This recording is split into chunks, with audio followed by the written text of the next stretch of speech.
Merhaba uyku tutmayan dostum. Hoş geldin. Biliyorum, gecenin bu sakin saatlerinde gözlerini kapatsan da zihnin bir türlü durmak bilmeyen düşüncelerle doluyor.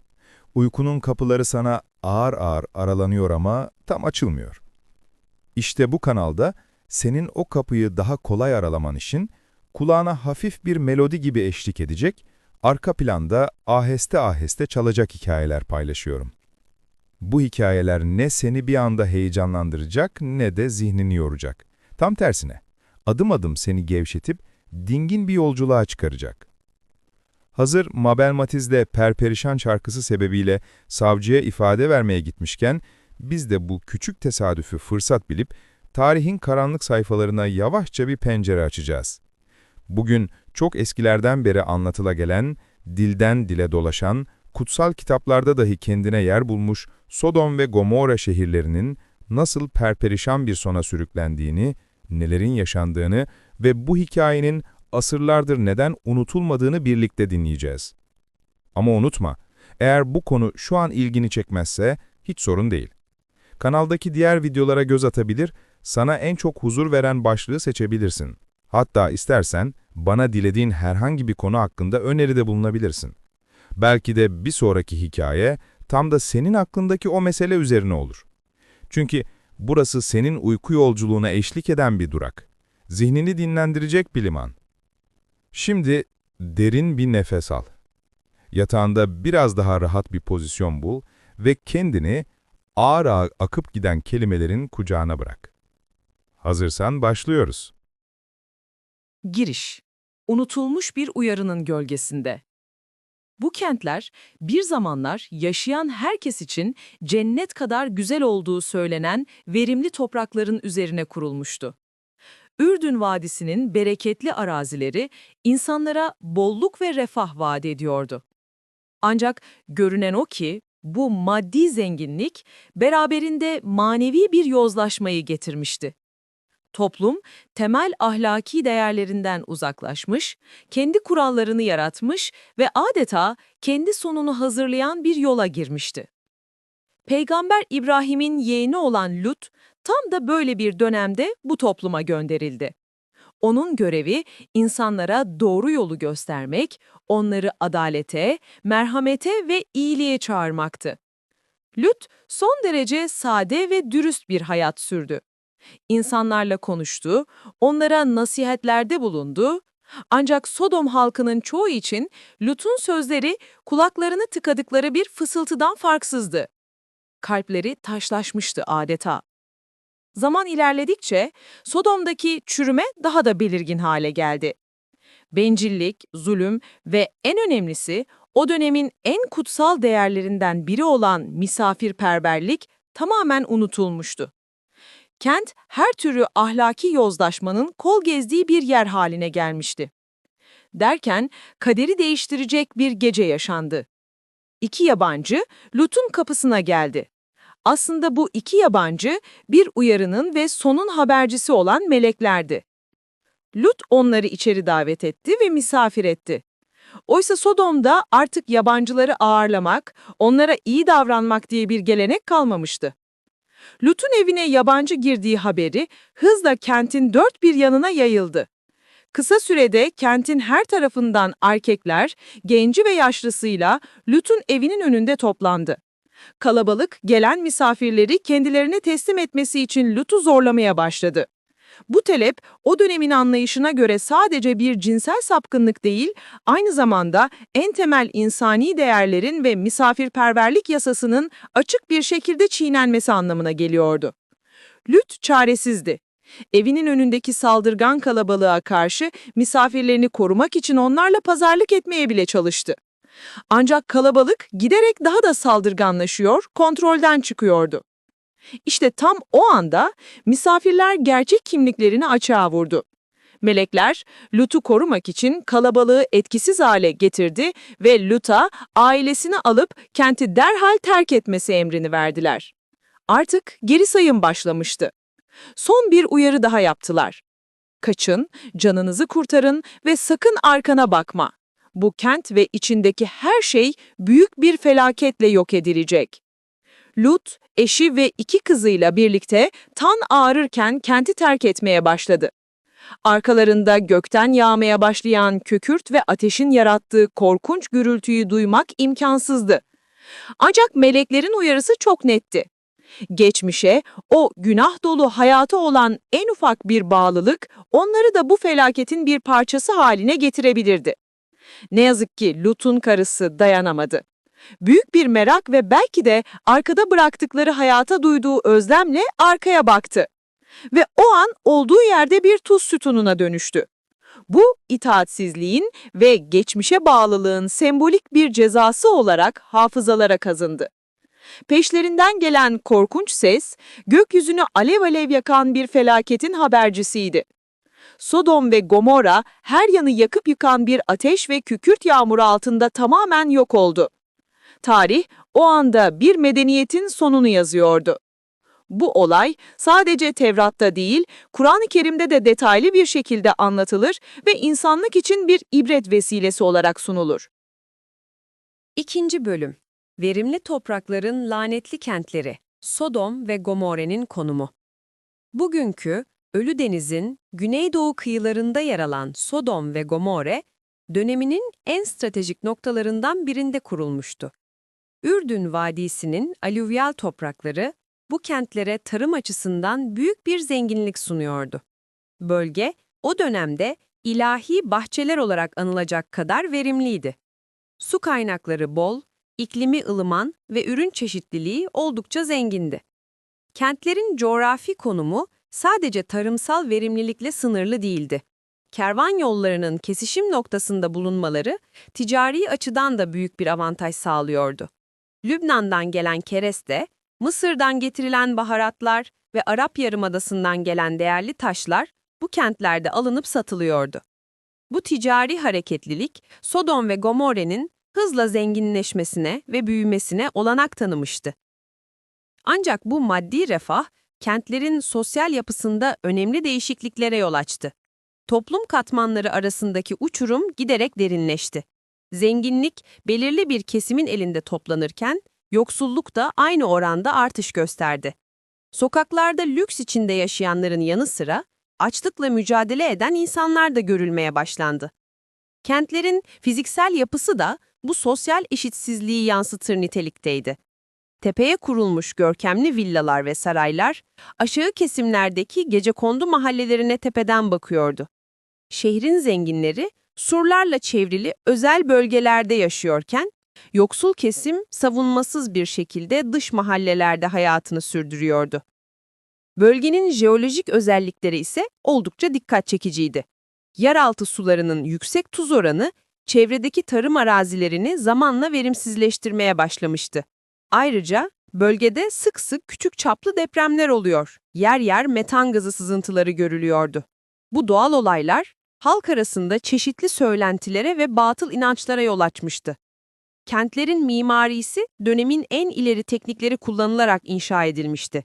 Geniş caddeler, su kanalları ve anıtsal yapılar Sodom ve Gomorre'nin görkemini yansıtıyordu. Ancak bu görkemin altında toplumun temelini oluşturan ahlaki değerlerin aşınmakta olduğu gerçeği gizliydi. Ticaretin getirdiği kozmopolit yapı, kentlere kültürel bir zenginlik katarken, aynı zamanda geleneksel değerlerin erozyona uğramasına da neden oluyordu. Farklı kültürlerden gelen tüccarlar, beraberinde kendi inanç sistemlerini ve yaşam tarzlarını da getiriyorlardı.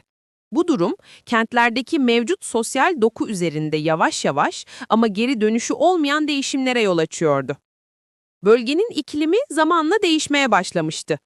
Eskisi kadar verimli olmayan topraklar, tarımsal üretimin azalmasına neden oluyordu.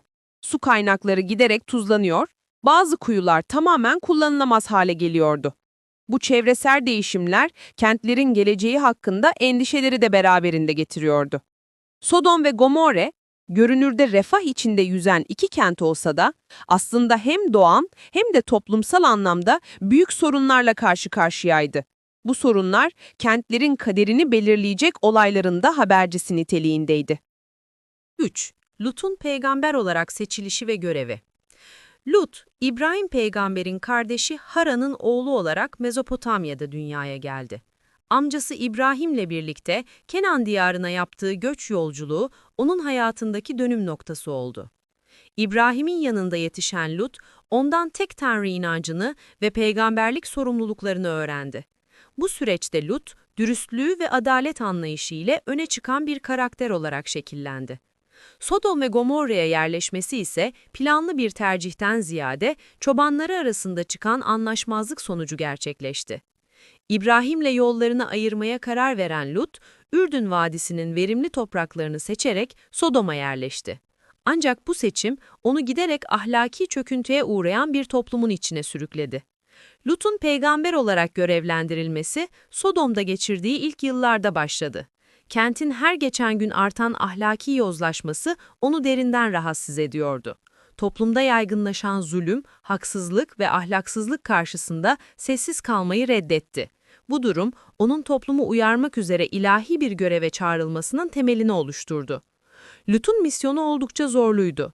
Sapkınlığın normalleştiği, kötülüğün yaygınlaştığı bir toplumda tek başına mücadele ediyordu. Kent meydanlarında, pazar yerlerinde insanlara iyiyi, doğruyu ve adaleti anlatmaya çalışıyordu. Ancak çabaları çoğunlukla alay ve tepkiyle karşılanıyordu. Peygamberlik görevini yerine getirirken Lut'un izlediği yöntem dikkat çekiciydi. Öncelikle insanlara yumuşak bir üslupla yaklaşıyor, onları kırmamaya özen gösteriyordu. Davetini önce akrabalarına ve yakın çevresine yapmış, daha sonra tüm kente yaymıştı. Her fırsatta insanlara yaptıkları kötülüklerin sonuçlarından bahsediyor, onları bu gidişata son vermeye çağırıyordu. Lut'un uyarıları belirli temeller üzerine kuruluydu. İnsanlardan yalnızca tek olan Allah'a kulluk etmelerini, ölçü ve tartıda adaletli olmalarını, yolsuzluk ve bozgunculuktan uzak durmalarını, misafirperverlik geleneğini sürdürmelerini, zayıf ve mazlumları korumalarını istiyordu. Ancak Sodom halkının Lut'a tepkisi giderek şiddetlendi. Onu kentte yacanlaştırmaya, tehdit etmeye ve hatta fiziksel saldırılarda bulunmaya başladılar. Lut'un evi sık sık taşlandı, kendisi alay konusu oldu. Baskılar o kadar arttı ki kentte Lut'u destekleyen birkaç kişi dışında ona inanan kalmadı. Bu zorlu süreçte Lut'un kararlılığı dikkat çekiciydi. Tepkilere ve tehditlere rağmen görevini sürdürdü. İnsanlara, sizden bir ücret beklemiyorum, benim mükafatım ancak alemlerin Rabbindedir diyerek samimiyetini gösterdi. Her defasında onları düşünmeye ve akıllarını kullanmaya davet etti. Lut'un mücadelesi yıllarca sürdü. Bu süreçte ailesiyle birlikte büyük zorluklara göğüs gerdi. Kentin her yerinde yalnız başına hakikatin sesi olmaya çalıştı. Onun bu ısrarlı mücadelesi, Sodom halkının durumunun artık düzeltilemeyecek kadar kötüleştiğinin de bir göstergesiydi. 4. Bölüm Meleklerin Ziyareti, Son Uyarının Habercileri. Sodom'un kaderini değiştirecek olay, sıradan bir akşamüstü başladı. Güneş, Ürdün Vadisi'nin ufuk çizgisinde batmak üzereyken, kentin kapısına 2 yabancı geldi. Bu genç adamlar, o bölgede dolaşan tüccarlardan farklı bir görünüme sahipti.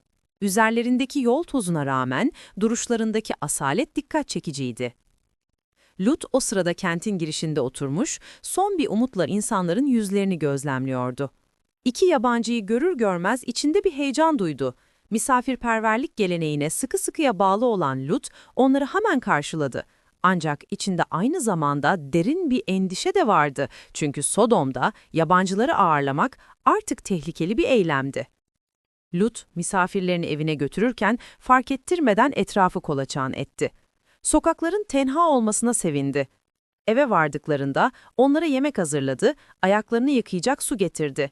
Bu sırada 2 yabancının olağanüstü bir sakinlik ve huzur yaydığını fark etti. Aralarında geçen kısa konuşmada Lut onların sıradan yolcular olmadığını anlamaya başladı. Aynı anda kentin diğer ucunda bir grup sokak serserisi yabancıların kente girdiğini duymuştu. Haber ateşin kuru otlar üzerinde yayılması gibi hızla yayıldı. İnsanlar ellerine meşaleler ve sopalar alarak Lut'un evinin yolunu tuttu. Kalabalık giderek büyüyor, içlerindeki kötü niyet gözlerinden okunuyordu. Lut pencereden dışarı baktığında kalabalığı gördü. Yüreği ağzına geldi. Misafirlerini korumak için kapıyı sıkıca kapattı ve onları evin en kuytu köşesine sakladı. Dışarıdaki kalabalığın bağırışları giderek yükseliyor, evin duvarlarını döven yumruk sesleri duyuluyordu. Kalabalığın önündeki adamlar Lut'a seslendi. Dışarı çık Lut. Bu gece evine gelen yabancıları bize teslim et. Onları tanımak istiyoruz. Bu sözlerle asıl niyetlerini açıkça belli ediyordu. Lut'un yüzü solgun, elleri titriyordu. Misafirlerini korumak için son bir çare olarak onlara kendi kızlarını teklif etmeye kalktı ama kalabalık bu teklifi reddetti. Tam o sırada iki misafir ayağa kalktı. Yüzlerindeki sakin ifade yerini ciddi bir tavra bırakmıştı. Lut'u yanlarına çağırdılar ve ona gerçek kimliklerini açıkladılar. "Korkma Lut, biz Rabbin elçileriyiz. Bu kentin halkı yaptıkları kötülükler yüzünden büyük bir azaba uğrayacak." Melekler Lut'a ailesini toplayıp derhal kenti terk etmesini emretti. "Arkana sakın bakma" uyarısını özellikle vurguladılar. Lut hemen harekete geçti. Eşi ve iki kızını uyandırdı, azıklarını topladı. Dışarıdaki kalabalıksa meleklerin gönderdiği geçici bir körlük yüzünden dağılmaya başlamıştı. Lut ve ailesi şafak sökmeden kentin dar sokaklarından geçerek çıkış yoluna ilerledi. Arkalarında henüz habersiz olan Sodom halkı uyumaya devam ediyordu. Kent son gecesini sessizlik içinde geçiriyordu. Ta ki güneş doğup da kükürt ve ateş yağmuru başlayana kadar. 5. Bölüm Kaçış ve Helak, bir medeniyetin sonu. Şafak sökmeden hemen önce, Sodom'un ıssız sokaklarında 4 gölge hızla ilerliyordu. Lut, eşi ve 2 kızı, meleklerin kesin emriyle kenti terk ediyorlardı. Havanın serinliği ve derin sessizlik, yaklaşan felaketin habercisi gibiydi. Lut'un yüzü gergin, adımları kararlıydı. Yanındakiler ise, olup bitenleri tam anlamıyla kavrayamamanın şaşkınlığı içindeydiler. Kent sınırına yaklaştıklarında, melekler son kez uyardı. "Canınızı kurtarmak için koşun. Sakın arkaya bakmayın, vadinin ötesine geçin." Bu sözler artık geri dönüş olmadığının son işaretiydi. Aile, son bir gayretle tepelere doğru tırmanmaya başladı. Güneşin ilk ışıkları ufukta belirdiği an, beklenen oldu. Önce, derinden gelen bir gürültü duyuldu. Yer sarsılmaya başladı.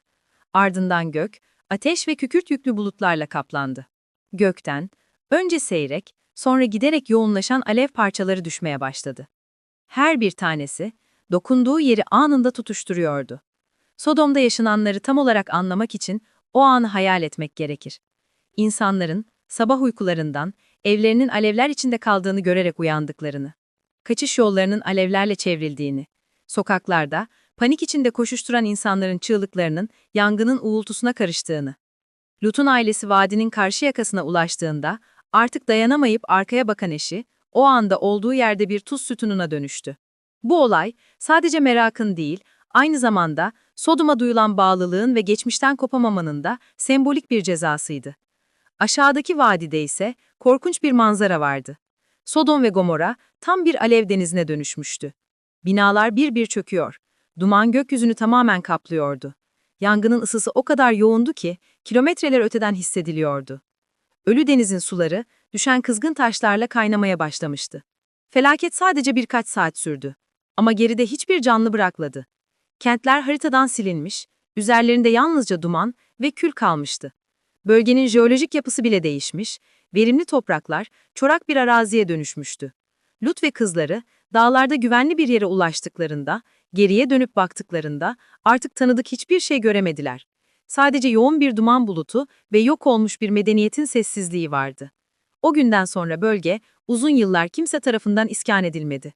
Ölü denizin tuzlu suları bu unutulmuş kentlerin üzerine örttü.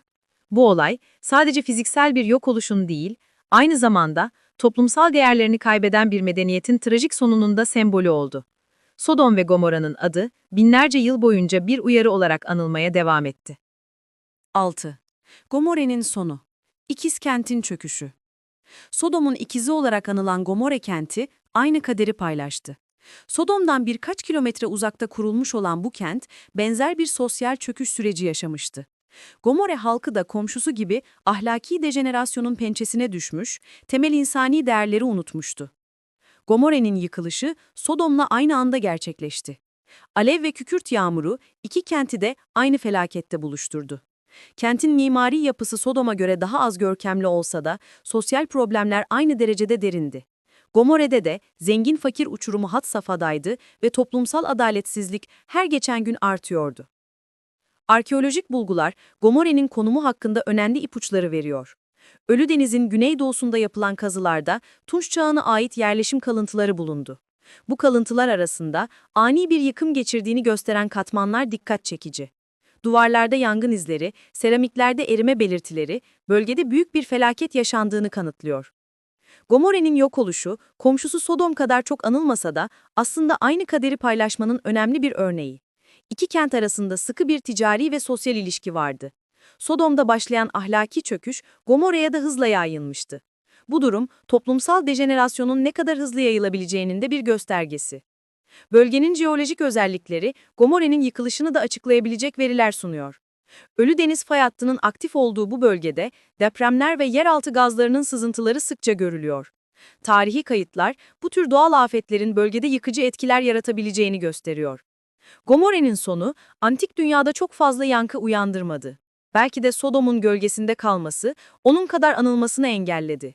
Ancak günümüzde yapılan araştırmalar, bu ikiz kentin kaderinin aslında birbirine ne kadar bağlı olduğunu ortaya koyuyor. Bugün Gomorre'nin kalıntılarının bulunduğu tahmin edilen bölge, Sodom'a göre daha az ziyaretçi çekiyor. Fakat her iki kentin hikayesi, toplumların nasıl bir anda yok olabileceğini anlatan çarpıcı bir örnek. Ölüdeniz'in suları, bu ikiz kentin sırlarını hala saklamaya devam ediyor. 7. Arkeolojik kanıtlar. Bilim, Sodom ve Gomorre'nin izinde. Tal el Hammam kazı alanı, son yıllarda bu antik kentlerle ilgili en dikkat çekici bulgulara ulaşılan yer oldu. Arkeologlar burada M.Ö. 1650 civarında ani ve şiddetli bir yıkım geçirdiğini gösteren katmanlar ortaya çıkardı. Bulunan seramik parçalarının dış yüzeylerinde camlaşma izleri aşırı yüksek sıcaklığa maruz kaldıklarını gösteriyor. Kazı alanında açığa çıkarılan yapı kalıntıları arasında ani bir yıkımın kurbanları olmuş insan iskeletleri bulundu. İskeletler üzerinde yapılan incelemeler, ölüm anında maruz kalınan ısının 2000 Celsius'u aştığını ortaya koydu. Bu derece yüksek bir sıcaklık doğal yangınlarla açıklanamayacak düzeyde. Bölgedeki jeolojik araştırmalarda çarpıcı veriler sunuyor. Ölüdeniz'in doğu kıyılarında yapılan sediment analizleri, M.Ö. 1700-1600 yılları arasında büyük bir tahribat yaşandığını gösteriyor. Tortul katmanlar arasında ani bir kesinti ve yüksek sıcaklık izleri dikkat çekici. Numeira bölgesindeki kazılarda da benzer bulgulara rastlandı.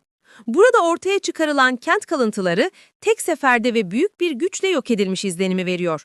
Duvarların dışa doğru yıkılmış olması, merkezden dışa doğru yayılan şiddetli bir basıncın varlığına işaret ediyor. Bilim insanları bu bulguları değerlendirirken iki olasılık üzerinde duruyor. Göktaşı çarpması veya atmosferde patlayan bir meteor. Bu tür bir olay, aniden yayılan yüksek sıcaklık ve şok dalgasıyla kutsal metinlerde anlatılan yıkımı açıklayabilir. Ancak akademik çevrelerde tartışmalar sürüyor. Bazı araştırmacılar bulguların yeterince kesin olmadığını, bazıları ise verilerin kutsal metinlerdeki anlatımla örtüştüğünü savunuyor. Kesin olan, bölgede olağanüstü bir doğal felaket yaşandığı. Kazı alanlarında bulunan sülfür bakımından zengin toprak katmanları kükürt varlığına işaret ediyor. Ayrıca tuz konsantrasyonunun normalden yüksek olduğu bölgeler tuz yağmuru olasılığını güçlendiriyor.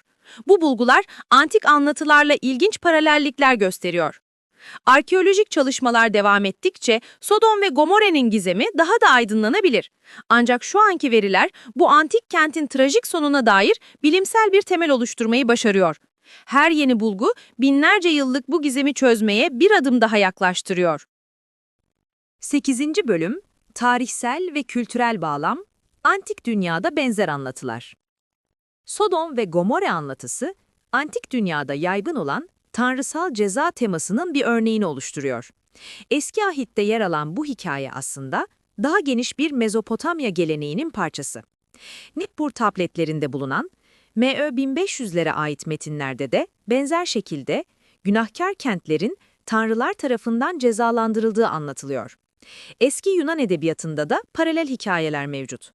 Hesiodos'un İşler ve Günler eserinde insanlığın altın çağdan bronz çağına geçişi sırasında tanrıların gazabına uğrayan kentlerden bahsediliyor. Tebai ve Troya efsaneleri de bu bağlamda değerlendirilebilir. Antik Mısır'da Firavunların laneti kavramı benzer bir sosyal işlev görüyordu. Dini metinlerde toplumsal ahlakın bozulduğu dönemlerde tanrıların gazabının nasıl tezahür ettiği anlatılıyordu. Bu anlatılar toplumsal düzeni korumak amacıyla kullanılan araçlardı. Mezopotamya'daki Gülgamış destanında da büyük bir tufan anlatısı yer alıyor. Bu anlatı Nuh tufanı ile benzerlikler gösteriyor ve antik dünyada doğal afetlerin tanrısal ceza olarak yorumlandığını gösteriyor. Helenistik dönem tarihçilerinden Berosus'un yazılarında Filistin bölgesinde yanan kentler efsanesinden bahsediliyor. Bu kayıtlar Sodom ve Gomorre anlatısının bölgede yaygın bir söylence olduğunu gösteriyor. Roma dönemine ait yazılarda da benzer temalar işlenmiş. Özellikle Pompei'nin MS-79'daki yıkımı çağdaş yazarlar tarafından tanrısal bir ceza olarak yorumlanmıştı. Bu da antik dünyada doğal afetlerin dini bir perspektifte açıklandığını gösteriyor. Antik kentlerin yıkımına dair anlatıların ortak noktası, toplumsal ahlakın çöküşü ve doğal afetler arasında kurulan bağlantı. Bu anlatılar, toplumsal düzeni korumak ve ahlaki normları güçlendirmek amacıyla kullanılıyordu.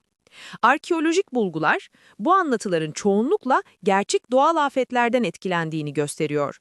Depremler, volkanik patlamalar veya göktaşı çarpmaları gibi olaylar antik toplumlar tarafından dini bir perspektifte okunmuştu. Sodom ve Gomorre anlatısı da büyük olasılıkla bölgede yaşanan gerçek bir doğal felaketin dini bir çerçeveye oturtulmuş hali. Bu durum, antik toplumların doğal olayları anlamlandırma çabalarının bir ürünü olarak değerlendirilebilir. Antik dünyanın farklı bölgelerinde ortaya çıkan bu benzer anlatılar, insanlığın ortak korkularının ve toplumsal dinamiklerinin bir yansıması. Bu hikayeler aynı zamanda antik toplumların doğal olayları anlamlandırma biçimlerini de gösteriyor. 9. bölüm, Edebiyat ve Sanatta Sodom ve Gomorre. Rönesans dönemi ressamlarından John Martin'in 1852 tarihli Sodom'un yıkılışı tablosu, bu konunun en çarpıcı görsel yorumlarından biridir. Tabloda devasa alev fırtınalarının yuttuğu bir kent ve kaçışmaya çalışan insan figürleri dikkat çeker. Martin, ışık ve gölge oyunlarıyla felaketin boyutlarını görsel olarak etkileyici bir şekilde yansıtır. 19. yüzyıl İngiliz şairi Thomas Lowell Beddoes, Death's Jest Book adlı eserinde konuyu dramatik bir şiirle işler. Şiirde kentin yıkım anı ve Lut'un iç hezeyanları oldukça canlı tasvirlerle anlatılır. Eser, dönemin gotik edebiyat akımının tipik özelliklerini taşır. Çağdaş sanatçılar da bu temayı ele almıştır. Amerikalı ressam Thomas Hart Benton'ın 1938 tarihli Sodom ve Gomorre serisi, olayı modern bir yorumla sunar. Benton, Art Deco tarzındaki bu çalışmasında kentin ahlaki çöküşünü ve yıkımını stilize figürlerle betimler. Sinema dünyasında bu tema birkaç önemli yapımda işlenmiştir. 1962 yapımı Sodom ve Gomorre filmi, konuyu epik bir anlatımla sinemaya uyarlar. Filmin set tasarımı ve özen efektleri dönemi için oldukça iddialı kabul edilir. Edebiyatta ise John Steinbeck, Doğu Cenneti adlı romanında modern bir Sodom alegorisi kurar. Roman, Kaliforniya'da yaşanan ahlaki çöküşü ve toplumsal yozlaşmayı anlatırken, antik kentin hikayesiyle paralellikler kurar. Müzik alanında da bu tema işlenmiştir. İngiliz besteci Benjamin Britten'ın Sodom adlı operası, konuyu müzikal bir tragedi olarak ele alır. Eser, koro bölümleriyle toplu yıkım duygusunu başarıyla yansıtır. Günümüzde bu antik kentlerin hikayesi, çizgi roman ve grafik romanlarda da yer bulur. Özellikle Sandman serisinde Neil Gaiman, konuyu mitolojik bir perspektiften yeniden yorumlar. Sanatın farklı dallarında yapılan bu yorumlar, antik bir hikayenin evrenselliğini ve zaman ötesi etkisini gösterir. Her sanatçı, kendi döneminin estetik anlayışı ve bakış açısıyla bu kadim trajediyi yeniden yorumlamıştır. 10. bölüm, Modern yansımalar, günümüzde Sodom ve Gomorre. Günümüzde Sodom ve Gomorre hikayesi, çeşitli bağlamlarda yeniden yorumlanmaya devam ediyor. Özellikle iklim değişikliği ve çevresel felaketlerle ilgili tartışmalarda bu antik kentlerin hikayesi sıklıkla bir metafor olarak kullanılıyor. Bilim insanları modern kentlerinde benzer bir kaderle karşı karşıya kalabileceği konusunda uyarılar yapıyor. Sosyolojik araştırmalar, toplumsal çöküşlerin tarihsel modellerini incelerken Sodom ve Gomorre örneğini sıklıkla ele alıyor. Tarih boyunca medeniyetlerin çöküş nedenlerini inceleyen araştırmacılar, ahlaki erozyonun toplumsal yapıyı nasıl etkilediğini bu örnek üzerinden analiz ediyor. Bu çalışmalar, toplumların uzun vadeli dayanıklılığı konusunda önemli ipuçları sunuyor. Popüler kültürde ise bu tema beklenmedik şekillerde karşımıza çıkıyor. Bilim kurgu dizilerinden video oyunlarına kadar pek çok modern anlatı, Sodom ve Gomorre'nin temel motiflerini gelecek tasvirlerinde kullanıyor. Özellikle distopik eserler, teknolojik gelişmeyle birlikte yaşanan ahlaki çözülmeyi bu antik hikayenin lensinden okumayı tercih ediyor. Dinler arası diyalog çalışmalarında da bu konu önemli bir yer tutuyor. Farklı inançlardan temsilciler, Sodom ve Gomorre anlatısının evrensel mesajları üzerine ortak okumalar yapıyor. Bu çalışmalar, kadim hikayelerin farklı kültürlerde nasıl yorumlandığını gösterirken, ortak insani değerlerin altını çiziyor. Akademik çevrelerde ise konuya daha eleştirel yaklaşımlar gelişti. Postmodern teologlar ve kutsal metin araştırmacıları, Sodom ve Gomorre anlatısının tarihsel bağlamını ve edebi yapısını daha derinlemesine inceliyor. Günümüzde Ölüdeniz bölgesi hem turistik hem de bilimsel açıdan ilgi görmeye devam ediyor. Bölgeye yapılan ziyaretlerde rehberler, Sodom ve Gomorre hikayesini anlatırken jeolojik kanıtlarla destekliyor. Bu durum, antik bir anlatının modern bilimle nasıl kesiştiğinin canlı bir örneğini oluşturuyor. Sodom ve Gomorre'nin modern yansımaları, kadim hikayelerin zamanın testinden nasıl geçebildiğini gösteriyor. Bu anlatı, her çağda kendine yeni bir yorum alanı buluyor ve insanlığın temel sorularına cevap aramaya devam ediyor. 11. bölüm, İbrahimi dinlerdeki yeri, karşılaştırmalı bir analiz. Yahudilikte Sodom ve Gomorre'nin yıkımı, Tanah'ın Tekvin bölümünde ayrıntılı şekilde anlatılır. Yahudi geleneğinde bu olay, özellikle misafirperverlik kavramının önemi vurgulanarak yorumlanır. Talmudik metinlerde, Sodom halkının misafirlere karşı gösterdiği kötü muamele üzerinde özellikle durulur. Yahudi ahlak literatüründe Sodomite behavior, Sodom davranışı deyimi, cimrilik ve merhametsizlik anlamında kullanılır. Hristiyanlıkta Yeni Ahit'in çeşitli bölümlerinde bu konuya atıflar bulunur. Luka İncil'inde İsa, Sodom'un gününün insanoğlunun geliş gününden daha dayanılır olacağını söyler. Pavlus'un mektuplarında da Sodom ve Gomorra, tanrı tanımazlığın ve ahlaki çöküşün sembolü olarak anılır. Kilise babalarının yazılarında bu kentler, ilahi gazabın, kaçınılmazlığının bir örneği olarak gösterilir. İslami inançta ise Kur'an-ı Kerim'de Lut kıssası çeşitli surelerde yer alır. Hud, Hicr ve Neml surelerinde olay farklı vurgularla anlatılır. İslami kaynaklarda Sodom ve Gomorre'nin isimleri doğrudan zikredilmez, ancak Lut kavmi ifadesiyle anılır. Tefsir kitaplarında bu kavmin helak ediliş nedeni olarak cinsel ahlaksızlıkların yanı sıra yol kesmek ve toplumda kötülük yaymak gibi suçlar da sayılır. Üç dinin anlatımları arasında önemli farklılıklar bulunur. Yahudi geleneği olayı daha çok toplumsal ahlak bağlamında ele alırken, Hristiyan yorumlar daha çok eskatolojik bir perspektif sunar. İslami anlatımlarsa peygambere karşı gelmenin sonuçları üzerinde odaklanır. Ortak noktalar oldukça dikkat çekicidir. Her üç dinde toplumsal ahlakın çöküşünün tehlikelerine dikkat çeker, misafirperverlik ve merhamet gibi erdemlerin önemini vurgular, ilahi uyarılara kulak vermenin gerekliliğini hatırlatır, peygamber figürünün toplumdaki rolünü öne çıkarır. Modern dönemde bu anlatıların yorumlanış biçimleri değişmiştir. Çağdaş teologlar, metinleri daha tarihsel eleştirel bir yaklaşımla okumaktadır. Özellikle feminist teolojik okumalar, Lut'un kızları ve karısı gibi kadın karakterlerin rollerini yeniden değerlendirmektedir. Günümüzde bu anlatıların dinler arası diyalog bağlamında da önemi artmıştır. Farklı inançlardan akademisyenler, Sodom ve Gomorre hikayesinin evrensel mesajları üzerinde ortak çalışmalar yürütmektedir. Bu çalışmalar, kadim metinlerin günümüz dünyasına nasıl ışık tutabileceğini göstermektedir.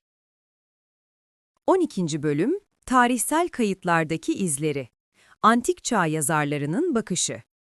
Eski Yunan tarihçi Strabon, Coğrafya adlı eserinde Ölüdeniz bölgesinden söz ederken yanmış kentlerin kalıntılarından bahseder. Strabon, bölgede tuhaf şekilli taşlar ve tuzdan oluşmuş sütunlar gördüğünü yazar.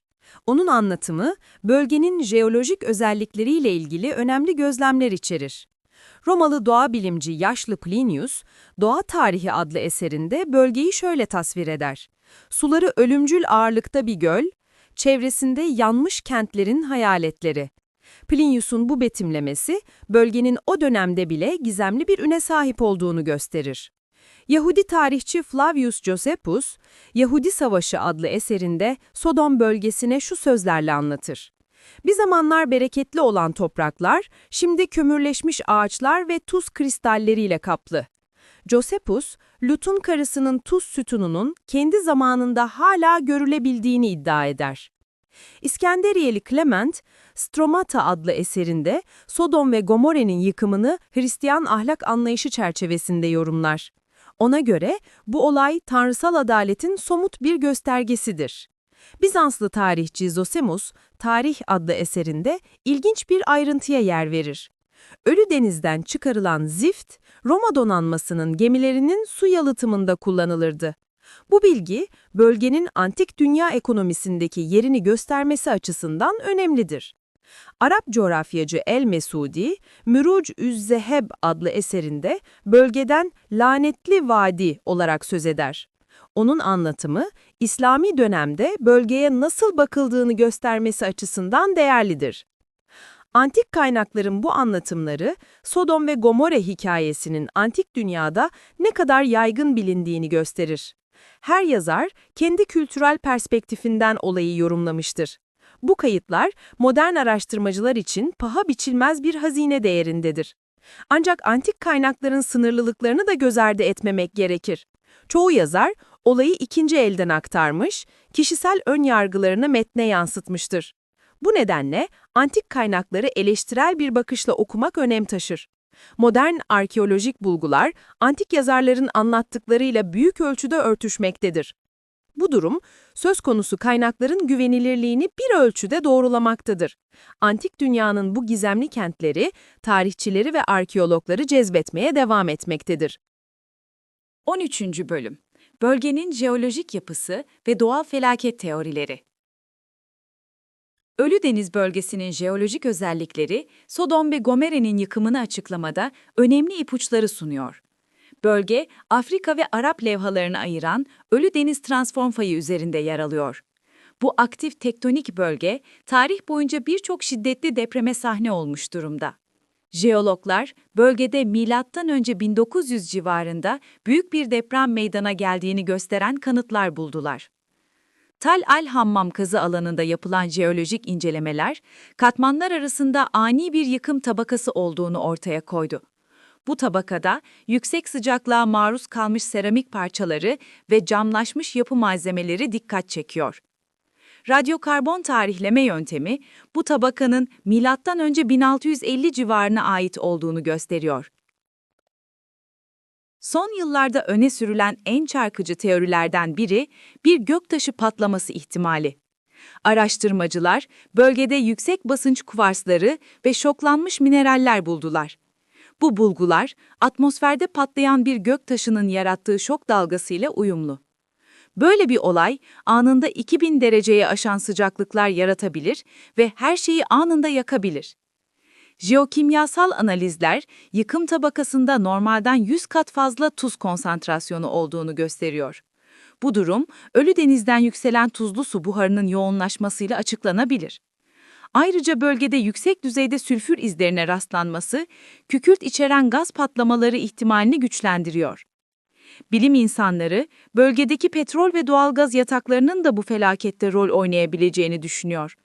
Bir deprem sırasında yer altındaki metan gazının açığa çıkması ve tutuşması büyük bir patlamaya neden olabilir. Bu teori hem deprem izleriyle hem de yüksek sıcaklık bulgularıyla örtüşüyor. Paleosismoloji çalışmaları, Ölüdeniz'in tabanındaki çökelti katmanlarında büyük bir sismik olayın izlerini gösteriyor. Bu çökeltiler, tarihsel dönemde bölgenin en az 2 kez büyük yıkıma uğradığını işaret ediyor. Manyetometre verileri ise bölgedeki manyetik anomali alanlarını ortaya koyuyor. Bölgenin topografik yapısı da felaketin boyutunu etkilemiş olabilir. Ölüdeniz'in deniz seviyesinin 430 metre altında olması, hava basıncı ve rüzgar desenleri üzerinde etkili. Bu koşullar olası bir patlamanın etkilerini daha da şiddetlendirmiş olabilir. Hidrojeolojik araştırmalar bölgedeki yeraltı su sistemlerinin karmaşıklığını ortaya koyuyor. Tuzlu su ve tatlı su kaynaklarının kesişim noktasında olan bölge, jeotermal aktiviteler için uygun koşullar sunuyor. Bu durum, termal patlamalar ihtimalini de gündeme getiriyor. Jeomorfolojik incelemeler, bölgedeki heyelan izlerinin yaygınlığını gösteriyor. Özellikle Ölüdeniz'in batı kıyılarında büyük heyelanların meydana geldiği biliniyor. Bu heyelanların depremler veya diğer sismik aktivitelerle tetiklenmiş olması mümkün. Klimatolojik veriler, M.Ö. 2000-1500 yılları arasında bölgenin iklim koşullarında önemli değişiklikler olduğunu gösteriyor. Yağış rejimindeki değişimler ve kuraklık dönemleri bölge ekosistemini derinden etkilemiş olmalı. Bu çevresel stres faktörleri toplumun felaketlere karşı direncini zayıflatmış olabilir.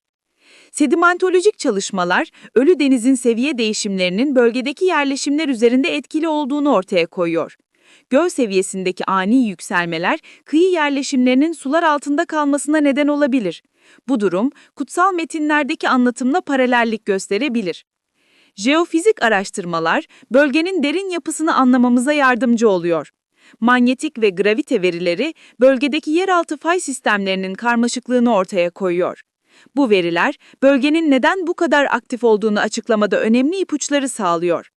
Bölgenin jeolojik tarihini anlamak, sadece Sodom ve Gomorre'nin değil, aynı zamanda antik dünyadaki birçok medeniyetin kaderini anlamamıza da yardımcı oluyor. Doğa olayları ve insan yerleşimleri arasındaki bu karmaşık ilişki, tarih boyunca medeniyetlerin yükseliş ve çöküşlerini şekillendirmiş görünüyor. 14. Bölüm. Toplumsal çöküşün sosyolojik analizi, Sodom ve Gomorre örneği. Sodom ve Gomorre'nin çöküşünü anlamak için öncelikle bu kentlerin sosyal yapısını incelemek gerekiyor. Antik kentlerin kalıntıları üzerinde yapılan araştırmalar, toplumda derin bir eşitsizlik olduğunu gösteriyor. Kazılarda ortaya çıkarılan lüks konutlar ile yoksul mahalleler arasındaki uçurum, sınıf ayrımının boyutlarını açıkça sergiliyor. Sodom toplumunun çöküşündeki en önemli faktörlerden biri, sosyal dayanışmanın yok olmasıydı. Antik metinlerde ve arkeolojik bulgularda, kentteki yardımlaşma mekanizmalarının çöktüğüne dair işaretler bulunuyor. Yoksullara ve yabancılara karşı takınılan düşmanca tavır, toplumsal bağların ne kadar zayıfladığını gösteriyor. Kentteki adalet sisteminin işlevsizleşmesi de çöküşü hızlandıran etkenlerden biriydi. Kazılarda bulunan tabletlerde yolsuzluk ve rüşvet olaylarının yaygınlığına dair kayıtlar mevcut. Gücün ve zenginliğin adaletin önüne geçtiği bir sistem toplumun temeline oyuyordu. Dini inançların ve ahlaki değerlerin erozyona uğraması toplumsal çözülmeyi derinleştiren bir diğer faktördü. Geleneksel dini pratiklerin yerine şekilcilik ve ikiyüzlülük almıştı. Dini liderlerin toplumu yönlendirme yetenekleri zayıflamıştı. Ahlaki otorite boşluğu oluşmuştu. Ekonomik sistemdeki dengesizlikler de krizin önemli bir parçasıydı. Ticaretin getirdiği zenginlik toplumun küçük bir kesiminde yoğunlaşmıştı. Kazılarda lüks tüketim mallarının sadece belirli semtlerde yoğunlaştığı görülüyor. Bu ekonomik adaletsizlik sosyal gerilimleri artırıyordu. Eğitim sisteminin çöküşü toplumsal dejenerasyonu hızlandıran unsurlardan biriydi. Geleneksel değerlerin genç nesillere aktarılamaması kültürel sürekliliği sekteye uğratmıştı. Ahlaki eğitimin yerini pragmatist yaklaşımlar almıştı. Kent yönetimindeki başarısızlıklar da krizin boyutlarını büyüttü. Yöneticilerin kişisel çıkarları toplumun genel çıkarlarının önüne geçmişti. Altyapı yatırımlarının ihmali de kentin fiziksel olarak çöküşünü hazırlayan faktörlerden oldu. Toplumsal cinsiyet rolleri ve aile yapısındaki değişimler de sosyal dokunun bozulmasında etkili oldu. Geleneksel aile yapısının aşınması toplumsal denetim mekanizmalarını zayıflattı. Kadın-erkek ilişkilerindeki dengelerin bozulması sosyal uyumu olumsuz etkiledi. Sanat ve kültür hayatındaki yozlaşma da toplumsal çöküşün göstergelerinden biriydi. Sanatın toplumu birleştirici işlevi yerini bölücü ve yıkıcı temalara bırakmıştı. Kültürel üretim, toplumsal değerleri yüceltmek yerine onları aşağılayan bir nitelik kazanmıştı. Sağlık sistemindeki çöküş de krizin boyutlarını artırdı. Hijyen koşullarının kötüleşmesi, salgın hastalıkların yayılmasına zemin hazırladı. Kazılarda son dönemlerde ölüm oranlarında ani bir artış olduğunu gösteren kanıtlar bulundu. Güvenlik sorunlarının artması da toplumsal çözülmeyi hızlandırdı. Suç oranlarındaki artış, insanların birbirine olan güvenini zedeledi. Sokakların güvenlik olmaktan çıkması, sosyal ilişkileri de olumsuz etkiledi. Sodom ve Gomorre'nin çöküşü, bir medeniyetin nasıl içten çöktüğünü gösteren çarpıcı bir örnek. Bu çöküş sadece dışsal bir felaketin değil, aynı zamanda toplumsal dokunun sistemli bir şekilde bozulmasının sonucuydu. Tarih, benzer hataları tekrarlamamak için bu örnekten ders çıkarmamız gerektiğini hatırlatıyor. 15. Bölüm. Efsanenin diğer kültürlerdeki yansımaları. Sodom ve Gomorre efsanesi, evrensel temaları nedeniyle dünyanın farklı kültürlerinde benzer anlatılar bulmuştur. Eski Mısır'da firavunların gazabı efsaneleri, tanrıların günahkar toplumları cezalandırması temasını işler. Özellikle Isis ve Osiris mitlerinde ahlaki çöküşün ilahi cezayla sonuçlandığı vurgulanır. Sumer mitolojisindeki Nippur'un düşüşü hikayesi Sodom anlatısıyla dikkat çekici benzerlikler taşır. Gılgamış destanında da tanrıların günahkar bir kenti yok etmesi teması işlenir. Bu anlatılarda da misafirperverlik kavramının önemi vurgulanır. Hint mitolojisinde Dvaraka'nın batışı efsanesi benzer temalar içerir. Krishna'nın başkenti Dvaraka'nın denize batışı, kent sakinlerinin ahlaki yozlaşmasına bağlanır. Mahabharata'da anlatılan bu hikaye, kutsal metinlerdeki helak anlatılarıyla paralellik gösterir. Eski Yunan'da Atlantis efsanesi, Sodom ve Gomorre'nin temel motifleriyle örtüşür. Platon'un diyaloglarında anlatılan Atlantis'in batışı, toplumun ahlaki çöküşüne bağlanır. Bu efsanede ilahi ceza temasını içerir. Eski Türk mitolojisinde yersuz inancı, doğal afetlerin ahlaki nedenlerle gerçekleştiği düşüncesini yansıtır. Göktürk yazıtlarında toplumsal düzensizliğin tanrıların gazabını çekebileceği uyarısı yapılır. Çin mitolojisinde kayıp krallık efsaneleri benzer temaları işler. Özellikle Shang Hanedanı'nın son dönemlerine ait kayıtlarda ahlaki çöküşün tanrıların gazabını çektiği inancı yaygındır. Maya kültüründeki Popol Vuh metinlerinde de insanların hataları nedeniyle tanrıların dünyayı suya gömdüğü anlatılır. Bu tufan hikayesi Nuh tufanıyla benzerlik gösterir. Japon mitolojisindeki Jomon devrinin sonu efsaneleri toplumsal çöküş ve doğal afet ilişkisini yansıtır. Şinto inancındaki kami, tanrı kavramı doğal olaylarla ahlaki durum arasında bağ kurar. Eski İskandinav mitolojisindeki Ragnarok hikayesi, tanrıların ve dünyanın sonunu getiren olaylar zincirini anlatır. Bu anlatıda da ahlaki yozlaşma ve ilahi ceza teması öne çıkar. Afrika mitolojilerinde, özellikle Yoruba ve Zulu geleneklerinde doğal afetlerin ahlaki nedenlerle gerçekleştiği inancı yaygındır. Bu kültürlerde de toplumsal düzenin bozulmasının tanrıların gazabını çekeceği düşünülür. Güney Amerika'nın İnka mitolojisinde Viracocha efsaneleri tanrıların günahkar toplumları cezalandırması temasını işler. İnka kayıtlarında ahlaki yozlaşmanın doğal afetlerle cezalandırıldığı inancı yer alır.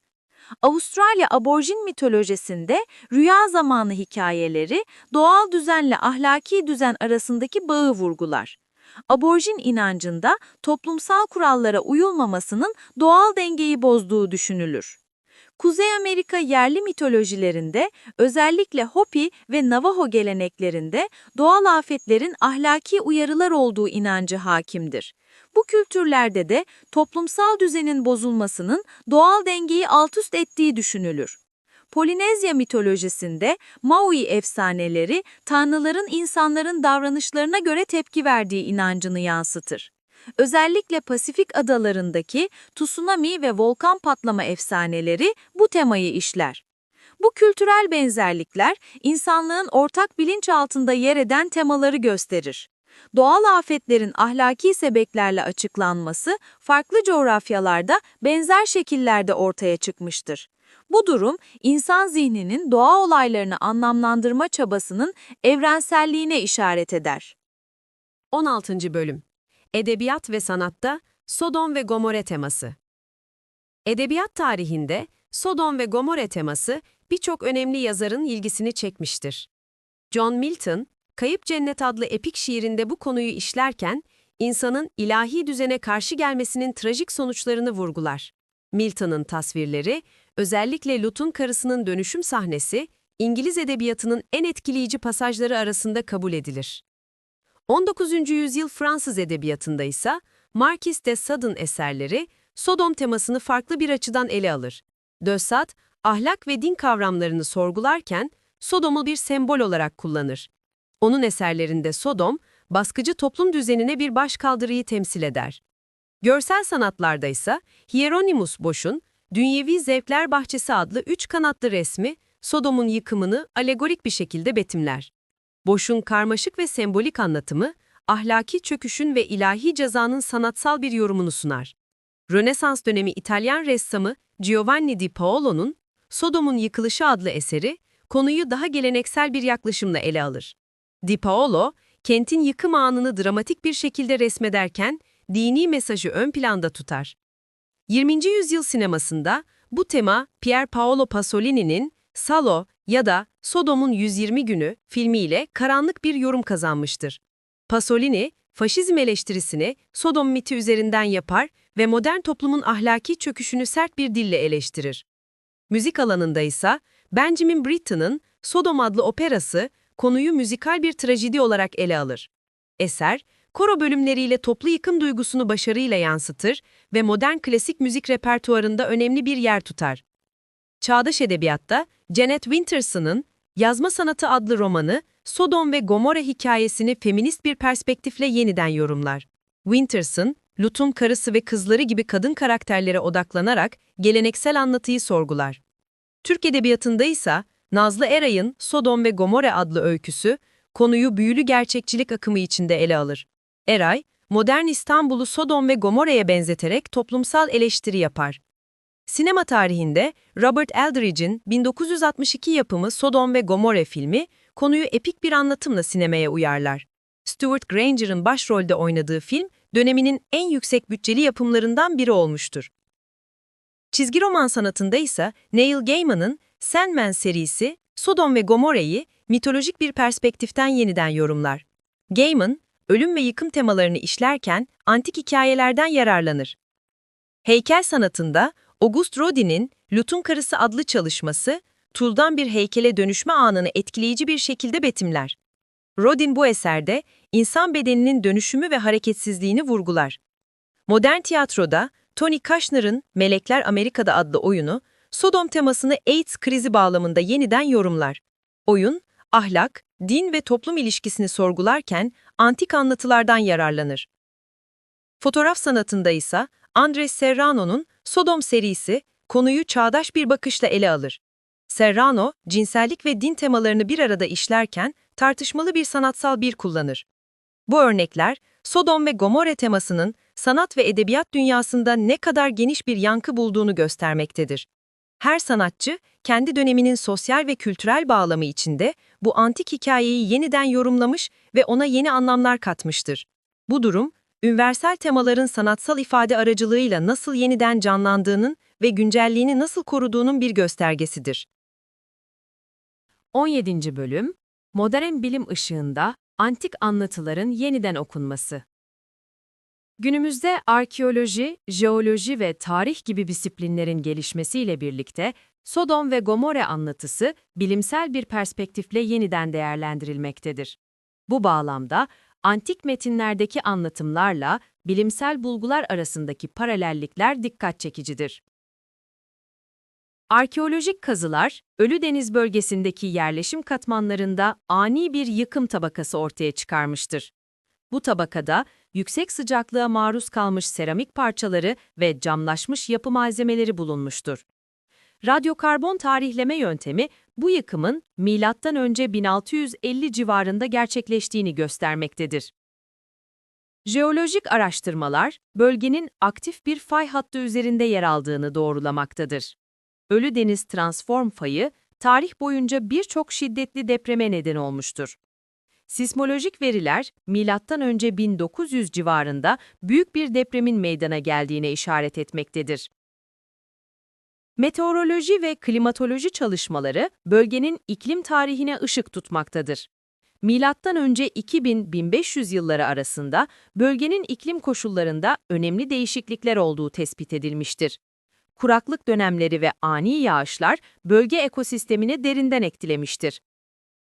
Kimya ve fizik alanındaki gelişmeler, yıkım tabakasındaki anormallikleri açıklamaya yardımcı olmaktadır. Yüksek sıcaklık izleri, mineralojik değişimler ve anormal tuz konsantrasyonları bilimsel yöntemlerle analiz edilmektedir. Nükleer fizik teknikleri, bölgedeki radyoaktivite seviyelerini ölçmektedir. Bu ölçümler, olağanüstü enerji salınımlarının varlığını araştırmaktadır. Ancak şu ana kadar anormal radyoaktiviteye dair bir bulguya rastlanmamıştır. Coğrafi bilgi sistemleri teknolojisi, bölgenin topografik yapısını detaylı bir şekilde haritalandırmaktadır. Bu haritalar, antik yerleşim yerlerinin konumunu ve çevresel faktörleri anlamamıza yardımcı olmaktadır. Uzaktan algılama teknolojileri, uydu görüntüleri aracılığıyla bölgedeki anormallikleri tespit etmektedir. Multispektral analizler, yeraltı yapılarını ve toprak kompozisyonundaki değişiklikleri ortaya koymaktadır. Antik DNA çalışmaları, bölgede bulunan insan kalıntılarının genetik yapısını incelemektedir. Bu çalışmalar, bölge halkının kökeni ve göç modelleri hakkında bilgi sağlamaktadır. Stratigrafi analizleri, yerleşim katmanlarının kronolojisini belirlemektedir. Bu analizler, farklı dönemlere ait kültürel ve doğal olayları tarihlendirmemize olanak tanımaktadır. Arkeometri yöntemleri, buluntuların yaşını ve kökenini belirlemektedir. Bu yöntemler, seramik, metal ve taş eserlerin üretim teknikleri ve ticaret ağları hakkında bilgi vermektedir. Paleoklima çalışmaları, bölgenin iklim tarihini aydınlatmaktadır. Sedimen çekirdekleri ve buzul örnekleri, geçmiş iklim koşulları hakkında veri sağlamaktadır. Sodom ve Gomorre anlatısının bilimsel açıdan değerlendirilmesi, antik metinlerle modern bilim arasında köprü kurmaktadır. Bu çalışmalar, insanlık tarihinin anlaşılmasına katkı sağlamakta ve geçmişle gelecek arasındaki bağı güçlendirmektedir.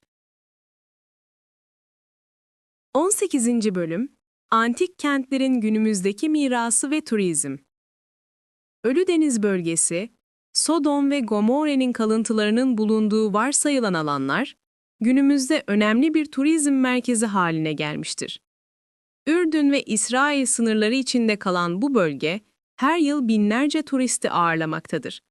Turistler, antik kentlerin gizemini çözmek ve bölgenin doğal güzelliklerini keşfetmek için burayı ziyaret etmektedir. Bölgede yapılan arkeolojik kazı alanları, düzenli turlarla ziyaretçilere açılmaktadır. Tal el Hammam kazı alanı, özellikle ilgi gören noktalardan biridir. Ziyaretçiler burada, antik kentlerin katmanlarını gözlemleme ve arkeolojik çalışmaları yakından görme fırsatı bulmaktadır.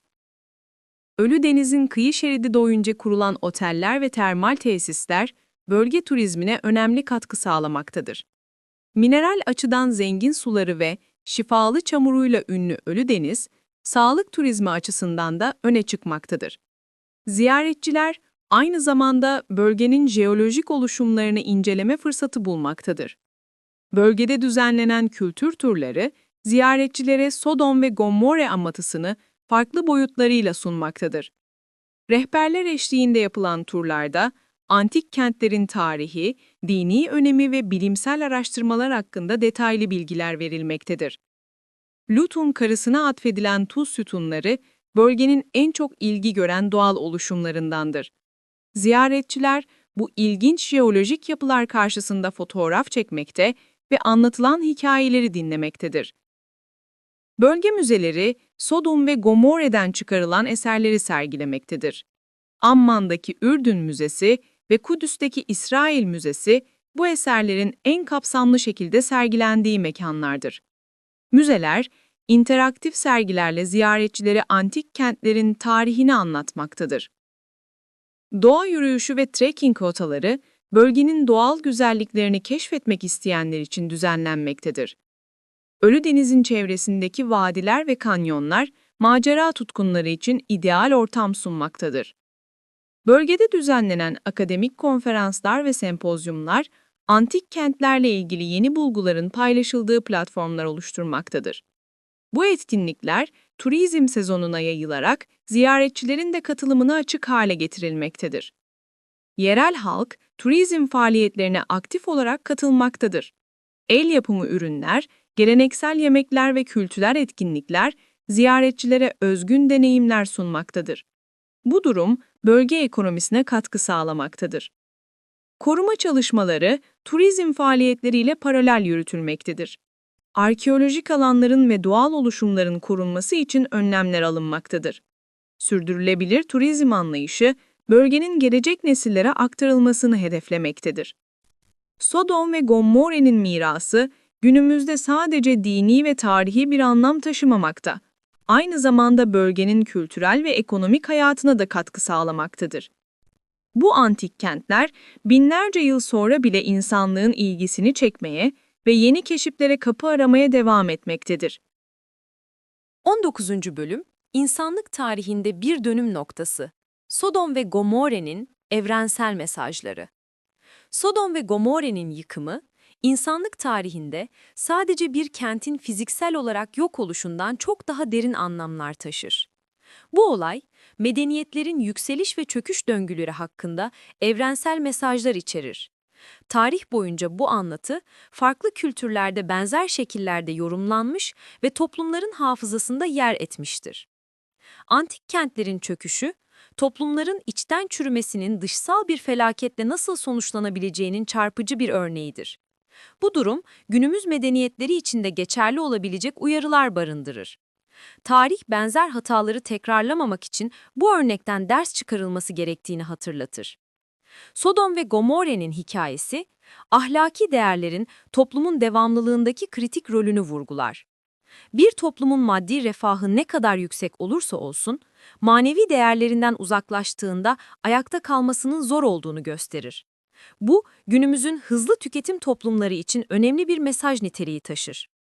Misafirperverlik ve merhamet gibi evrensel değerlerin önemi bu anlatıda öne çıkan temalardandır. Antik kentlerin yıkımı, toplumların yabancılara ve zayıflara karşı tavrının onların geleceğini nasıl şekillendirdiğini gösterir. Bu, günümüzün küreselleşen dünyasında özellikle anlamlıdır. Doğal afetler ve insan davranışları arasındaki ilişki bu anlatı aracılığıyla sorgulanır. Eski çağlarda doğal olayların tanrısal ceza olarak yorumlanması, insanın doğayla kurduğu ilişkinin bir yansımasıdır. Günümüzde ise iklim değişikliği ve çevresel felaketler benzer bir bağlamda değerlendirilebilir. Sodom ve Gomorre, kültürler arası diyaloğun önemine işaret eder. Farklı inanç sistemlerinin aynı olayı farklı şekillerde yorumlaması, insanlığın ortak hikayelerinin evrenselliğini gösterir. Bu, günümüzün çok kültürlü toplumlarda hoşgörü ve anlayışın geliştirilmesi için değerli bir perspektif sunar. Arkeolojik bulguların antik anlatılarla örtüşmesi, tarih ve bilim arasındaki ilişkiyi güçlendirir. Sodom ve Gomorre örneği, yazılı kaynakların ve sözlü geleneklerin bilimsel araştırmalarla nasıl desteklenebileceğini gösterir. Bu, geçmişi anlama çabalarımızda disiplinler arası işbirliğinin önemini vurgular. Anlatının sanat ve edebiyat üzerindeki etkisi, hikayelerin nesiller boyu nasıl yaşayabileceğini gösterir. Sodom ve Gomorre, binlerce yıl sonra bile sanatçılara ve yazarlara ilham vermeye devam eder. Bu, insanlığın ortak kültürel mirasının zenginliğine işaret eder. Olayın dini metinlerdeki yeri, inanç sistemlerinin toplumsal davranışlar üzerindeki etkisini yansıtır. Sodom ve Gomorre'nin hikayesi, ahlaki sınırların belirlenmesinde dini öğretilerin oynadığı rolü gösterir. Bu, din ve toplum ilişkisini anlamak için önemli bir örnek teşkil eder. Modern bilim ışığında antik anlatıların yeniden okunması, geçmişle gelecek arasında köprü kurar. Sodom ve Gomorre'nin hikayesi, geleneksel bilgi ile modern araştırmanın nasıl bir araya gelebileceğini gösterir. Bu, insan bilgisinin sürekli evrimine tanıklık eder. Sonuç olarak, Sodom ve Gomorre'nin mirası, insanlığın ortak hafızasının bir parçası olmaya devam eder. Bu antik kentlerin hikayesi, medeniyetlerin yükseliş ve çöküşü hakkında zamanın ötesinde mesajlar taşır. Gelecek nesiller için bu hikayeden çıkarılacak dersler, insanlığın daha bir gelecek inşa etmesine yardımcı olabilir. 20. Bölüm Sonuç, tarihin derinliklerinden günümüze bir uyarı. Sodom ve Gomore'nin hikayesi, insanlık tarihinin en kalıcı ve evrensel anlatılarından biri olarak nesilden nesile aktarılmıştır. Bu antik kentlerin trajik sonu, sadece arkeolojik bir merak konusu değil, aynı zamanda toplumsal ve ahlaki bir ders niteliği taşımaktadır.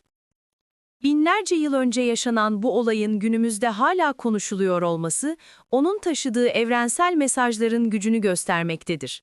Sodom ve Gomorre, medeniyetlerin ne kadar görkemli olurlarsa olsunlar, temel insani değerleri korumadıkları takdirde çöküşe ne kadar açık olduklarının çarpıcı bir kanıtıdır. Günümüz dünyasında bu antik kentlerin hikayesi şaşırtıcı bir şekilde güncelliğini korumaktadır. Modern toplumların karşı karşıya olduğu ahlaki ikilemler, çevresel tehditler ve toplumsal çözülme riskleri, Sodom ve Gomorre'nin hikayesini yeniden düşünmeyi gerektirmektedir. Ancak bu hikayeden çıkarılacak ders, umutsuzluk değil, sorumluluktur. Geçmişin hatalarından ders alarak, daha adil, daha merhametli ve daha sürdürülebilir bir gelecek inşa etmek mümkündür. Sodom ve Gomorre'nin mirası, insanlığın bu yöndeki çabalarına rehberlik edebilecek bir ışık olmaya devam etmektedir. Bilim ve teknolojideki gelişmeler, geçmişi anlama ve geleceği şekillendirme konusunda bize yeni olanaklar sunmaktadır. Arkeolojik bulgular, tarihsel metinlerin daha iyi anlaşılmasını sağlarken, modern toplumların karşılaştığı sorunlara çözüm üretme konusunda da yardımcı olmaktadır. Sodom ve Gomorre'nin hikayesi, nihayetinde insanlığın ortak mirasının bir parçasıdır. Bu mirası anlamak ve ondan ders çıkarmak, sadece geçmişi aydınlatmakla kalmaz, aynı zamanda daha iyi bir gelecek inşa etmek için de bize yol gösterecektir. Unutulmamalıdır ki, tarih sadece geçmişte olanların bir kaydı değil, aynı zamanda geleceğe yönelik